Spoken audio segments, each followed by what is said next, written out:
Hello guys, welcome back to our channel. Matter ఏంటంటే, మన spirit movie announce చేసిన కాడ నుంచి, అసలు అనౌన్స్ చేసిన కాడ నుంచి కాదు, ఆ కాంబో ఉంటుంది అని తెలిసిన కాడ నుంచే ఆ సినిమా మీద అయితే బిగ్ ఎక్స్పెక్టేషన్స్ అయితే పెరిగిపోయినాయి అనమాట. సో సందీప్ రెడ్డి వంగ గారు అండ్ ప్రభాస్ గారి కాంబినేషన్ లో ఒక సినిమా పడుతుంది అని అంటే, అసలు అది యానిమల్ తర్వాత అసలు ఆ రాన్ రస్టిక్ కి మన హీరో ప్రభాస్ ని ఆ సీన్స్ తోటి చూస్తుంటే ఎలా ఉంటుందో ఊహించుకోండి. సో ఆ విధంగా అయితే ఊహించుకున్నారు మనోళ్ళు. అసలు ఆ క్యారెక్టరైజేషన్ ఎలా ఉంటుంది ఏంటి, international cop and drugs dealings ని అడ్డుకుంటాడు, ఇంకా ఇలా డాంగ్లీ ఉంటాడు, అది ఇదని చెప్పేసి ఊహాగానాలు చాలా అనుకున్నారు మనోళ్ళు. బట్ వాటన్నిటికైతే ఇప్పుడు బ్రేకులు పడినట్టేనమాట. ఎందుకంటే మన సందీప్ రెడ్డి వంగ గారి బ్రదర్ ఎవరైతే ఉన్నారో ప్రణయ్ రెడ్డి వంగ గారు మొన్న ఒక ఇంటర్వ్యూలో ఇలా చెప్పారనమాట.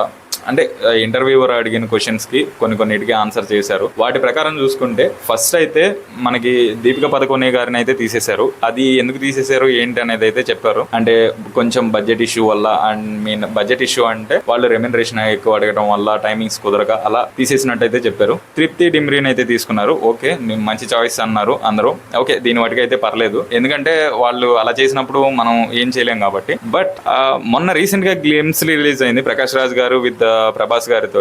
ఆ గ్లిమ్స్ లో ప్రకాష్ రాజ్ గారి వాయిస్ కూడా ఓకే పర్ఫెక్ట్ గానే ఉంది. బట్ ఇప్పుడు ఏంటంటే ప్రకాష్ రాజ్ గారు కూడా మూవీలో లేరని చెప్పేసి అయితే క్లారిటీ ఇచ్చారనమాట.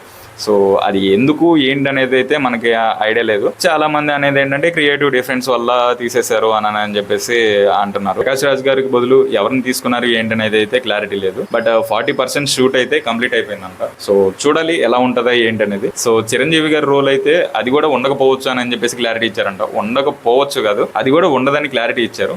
బట్ నిన్న చిరంజీవి గారి బర్త్డేకి అయితే ప్రొడక్షన్ నుంచి ఒక ట్వీట్ అయితే వేశారనమాట.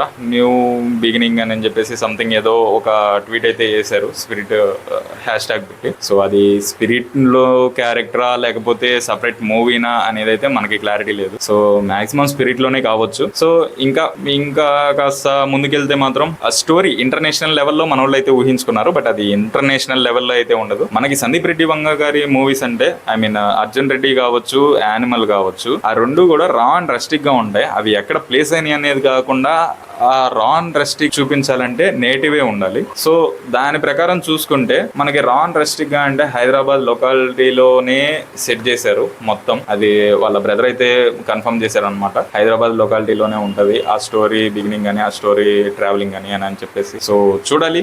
ఇంతకు ముందు కన్నా కానీ ఇప్పుడు హైప్ కొద్దిగా తక్కువ అయినట్టే ఉంది. బట్ ఆ తక్కువ అయ్యేది ఏం ఛాన్సెస్ ఏమి ఉండదు. ఎందుకంటే సందీప్ రెడ్డి వంగ గారి మూవీస్ అంటే ఆ రాన్ రస్టిక్ కి పేరు పెట్టింది. సో ఆ లెవెల్లో మన ప్రభాస్ గారిని చూస్తుంటే అసలు ఆ స్క్రీన్ మీద ఎలా ఉంటుందో, ఆ స్క్రీన్ ప్రజెన్స్ ఊహించుకుంటుంటేనే రోమాలు నిక్కబురుసుకుంటున్నాయి అనమాట. పైకి లేసి తంటున్నాయి. సో చూడాలి. మీరేమనుకుంటున్నారు కొద్ది కింద కామెంట్ చేయండి guys. And please subscribe and like, కొంచెం సపోర్ట్ ఇవ్వండి.